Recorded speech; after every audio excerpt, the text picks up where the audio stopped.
Actually, before moving on to stage three, there was one more thing I just wanted to say about stage two. So everything does have to be blended, but it's important that with stage two, um, you're not doing any starches, right? So your focus is protein with a little bit of fruit or vegetable, and so blended fruit or vegetable. So a lot of times people want to do things like mashed potatoes, cream of wheat, oatmeal. Like I had mentioned before, those cream soups, those are all a no. So for stage two, you're not doing any starches at all. So no mashed potatoes, no cream of wheat, no oatmeal. So, the blended foods have to be some sort of protein and then a fruit or a vegetable. And again, just to use the grocery list. So if it's not on the grocery list, then it's going to be a no. So that's for stage two. And then for stage three, so now we're moving on from baby food consistency, thick liquids to soft solids. So that's pretty much anything you can mush with a fork. And so, and now you're going to also notice that your time frame is actually 2 weeks. So stage one was 1 week, stage two was 1 week, and when you get to stage three, it's actually 2 weeks. So it's day 15 to day 30. And so you definitely have to listen to your body when you're bringing in, because as you move through the stages, you're going to notice your grocery list is getting a little, you're going to have more food items. So when you bring things in, you always want to just try one new food at a time, and definitely only start with that 1 ounce and see how it sits. If you notice your stomach is agitated, you notice your mouth starts to water, wait 2 weeks and then bring that food back in again. So you no longer have to blend your food.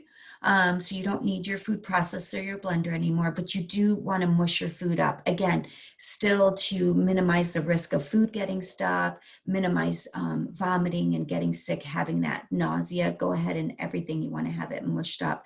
So basically, so for example, like cooked carrots. So if you can mush it with a fork and it's on the protein list, you can have it. So a cooked carrot you can mush, a raw carrot you cannot. So you can have a cooked carrot, but you can't have a raw carrot.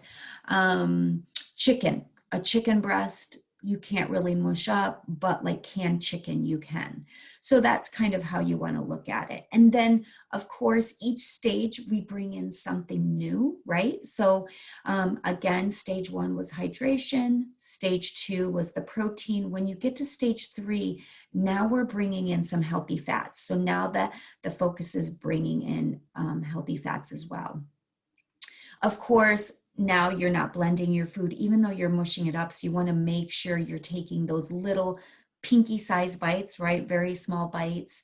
A lot of times people do get the baby utensils to help them take those really small bites. And then you still want to make sure you're really starting to chew your food really good, because now your food isn't blended. And also because you might be getting like a soft fish or something, and then just kind of mushing it up on your plate. You will need, you can still use your measuring, like, your tablespoons if you want, but you also may need to start using your food scale in stage three to measure out your food. So again, you have your grocery list that you can choose from. Also, I want to say too, there is a lot as far as vegetarian proteins. Vegetarian proteins tend to be really soft, and they're easy to digest, but they do have quite a bit of protein in them too. So even if you're not a vegetarian, I would definitely in the early stages after surgery look into the vegetarian proteins. And then not all, because obviously nuts, but so these are the healthy fats that you can choose from in stage three. And again, you have your serving sizes, so make sure you identify the gray box for stage three.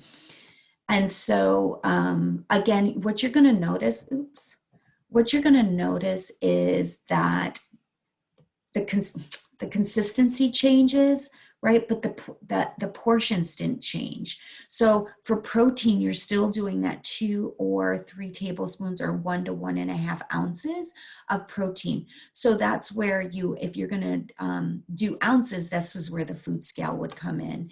And so just to kind of give you an idea, if you put your hand in front of your face, if you put just your index finger and your middle finger together, those two, that represents about 1 ounce of protein.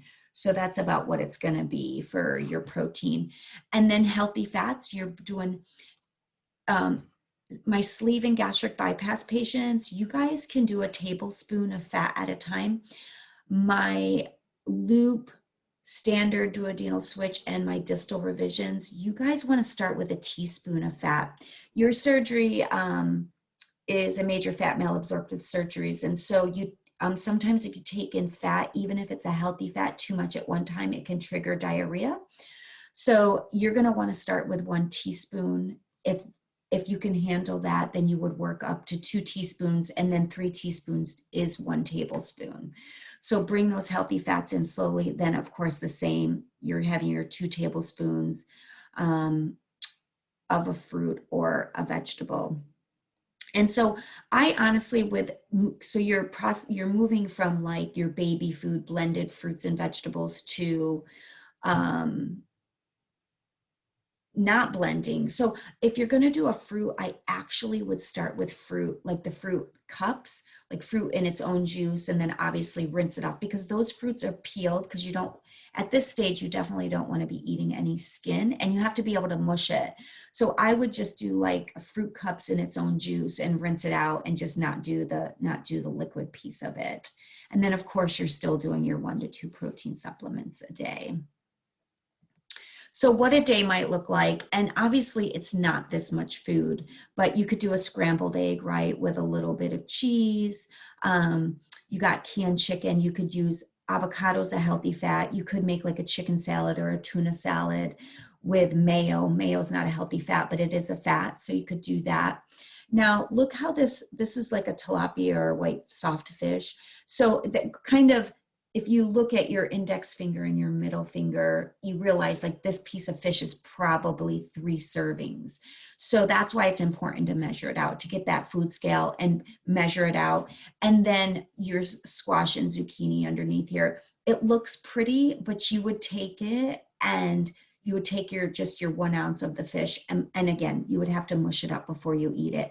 And then of course you have your healthy fats. So healthy fats is the avocado, your nut butters, and then let's say they have some olive oil or some sort of healthy oil on the vegetables. And then of course your 1 to 2 protein shakes a day. Again, with this, it would be 4 tablespoons, right? Because you don't have the fruit or the vegetable here. So if you're just going to do straight protein, because remember it's 2 tablespoons of a protein, and then 2 tablespoons of a fruit or a vegetable. And eggs are about 1.5 ounces. So you could definitely do 1 egg at this stage, 1 scrambled egg. And then if you wanted to add, like let's say an ounce of like a squash or something in that, kind of do like a little egg stir fry. You could do something like that, or you could have a side of, like I said, an ounce of your soft fruits. And so really with stage 3, there's the only difference is consistency. Now you don't have to blend your food anymore. And now you're bringing in the healthy fats. And there is this synergistic effect of because a lot of times you guys will focus on your protein, but you won't focus on the healthy fats. And so there is this synergistic effect of kind of, there's 3 main focuses. I always tell patients: protein, healthy fats, proper vitamins. And if you can focus on those things in the beginning, and it's just because your pouch is so tiny. And I know some of this is counterintuitive because you've always heard like, eat lots of fruits and vegetables, 50% of your plate should be fruits and vegetables, and you just don't have the space and you're not able to digest. So based on what you're able to do, the protein, the healthy fats, and proper vitamins are going to give you the best results after bariatric surgery.